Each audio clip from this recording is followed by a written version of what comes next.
Alright, so the MacBook Pro 13 M1 has been my daily driver now for the past 6 months, and I thought I'd give you some insight into what my experience has been like, so let's go.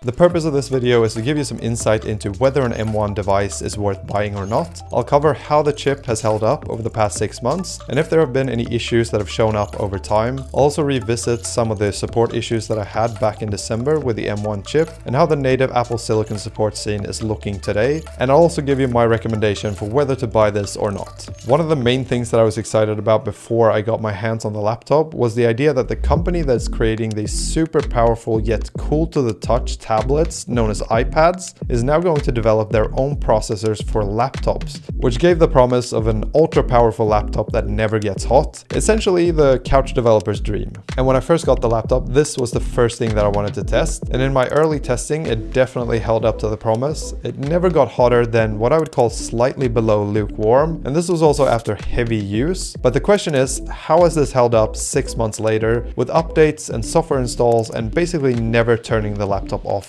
ever? Well, it still never really gets hot, and I would say that it gets like lukewarm but never really hot, and to me this is just such a huge thing because generally I will actually use a laptop in the way that it's intended, judging by the name at least, which is on top of my lap. And the M1 is by far the most comfortable laptop to do this with. Compared to any other laptop that I've tried, none of them even come close. Yes, it gets a little bit warmer after several hours of use, but compared to literally all other laptops, it's cold. And the fan noise is still non-existent. I've heard the fans twice in 6 months. Now, if you're in like a completely silent room and you put your ear like right next to the laptop, then yes, you could probably hear something at some points. But what I'm saying is, like, if you go about your working day as you normally would, then no, you will never really detect the fan noise.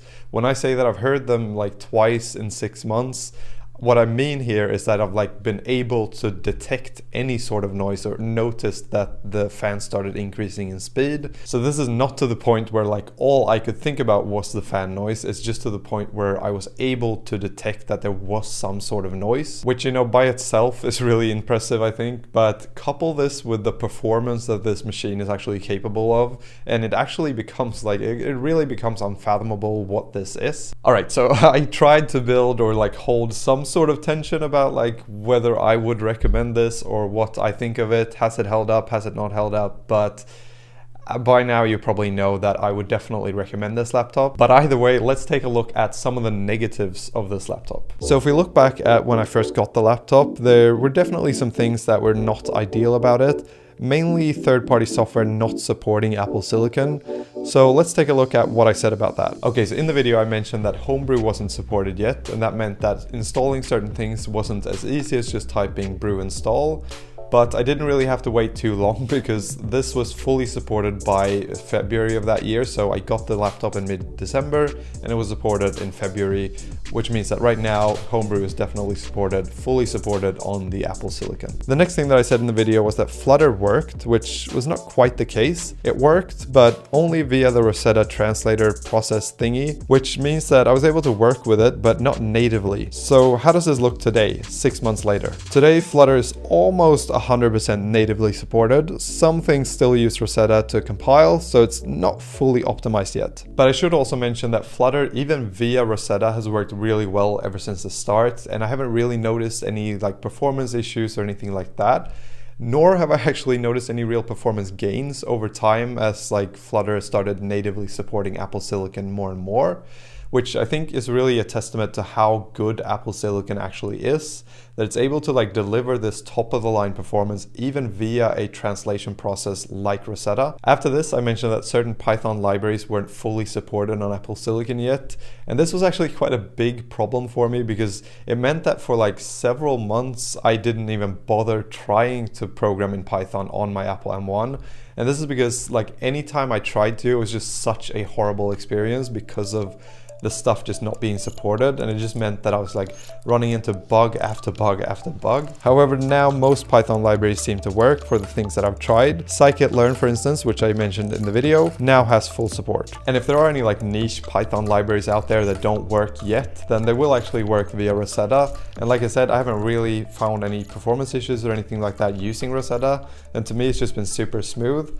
Even though I would say like I'm not the most rigorous Python programmer out there that uses tons of obscure libraries or anything like that.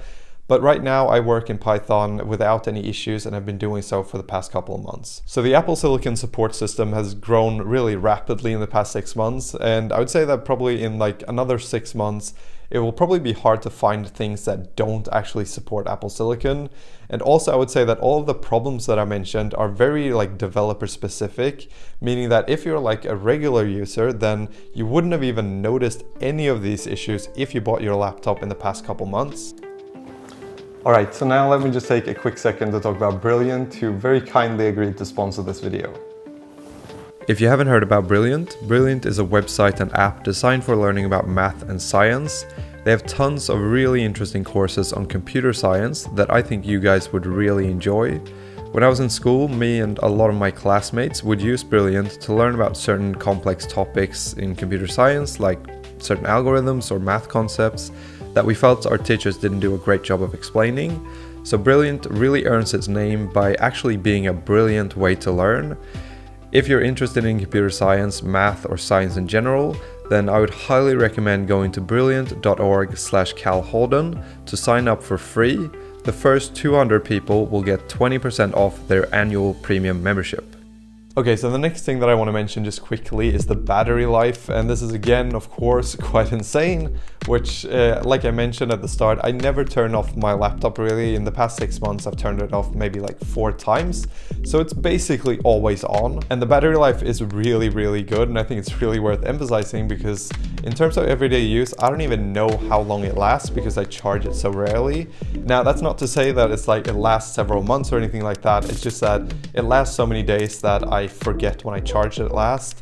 It's to the point now where it feels kind of foreign to get the low battery notification. I feel like this whole video basically comes across as pretty much as biased as it gets, and it probably seems like I'm like the biggest Apple fanboy out there, and I'm really not that at all. I like Apple, but I also really like Dell, I like Lenovo, I like Razer, HP, and all those laptops I get really excited about. It's just that now none of them really seem to compare in my opinion. One might be slightly faster in a specific test, and one might have slightly longer battery life or faster wake up time, but none of them seem to be able to combine all these features in one machine the way that Apple has done here. And knowing that the M1X or M2 or whatever Apple will call it is probably right around the corner, it just feels like AMD and Intel have a lot of catching up to do in order to beat Apple. Also, as a side note, the wake up time is still crazy fast. Like I said, I never turn it off, and it still wakes up before I've finished opening the laptop up. So, would I recommend this laptop?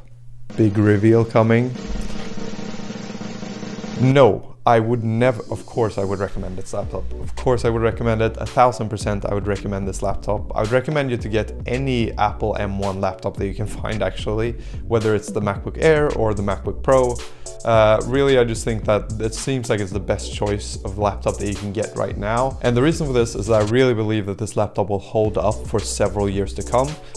Famous last words. But in all seriousness, I really think that Apple went out quite hard here to really distinguish themselves as better than Intel and AMD. So they probably poured almost all they were capable of into this chip to make sure that it was a success. I mean, their entire $2 trillion, yes, that's $2 trillion business, at least somewhat depended on this chip being successful. So my guess is that the M1X or the M2 or the MX, whatever Apple ends up calling it, will probably not be that big of an upgrade compared to the M1. And I'm not an expert or anything at this, but I'm just thinking that like if the next chip is as big of an upgrade as the M1 was, then we basically probably need to look into what kind of dark magic Apple has developed that basically allows them to put themselves this far ahead of everyone else. Anyway, that's it for this one. I hope you enjoyed it, and I also want to mention that I'm actually creating courses over on Patreon right now, and one of my most recent ones is how to build a trading bot, which is available in full on my Patreon account. which means that you can just basically sign up once and then you can unsubscribe straight away and you'll have access to the full course if you want to. But also no pressure to do that. I really just appreciate that you watched this video and that you watched it this far. So yeah, thank you for watching, and I hope I'll see you in the next one.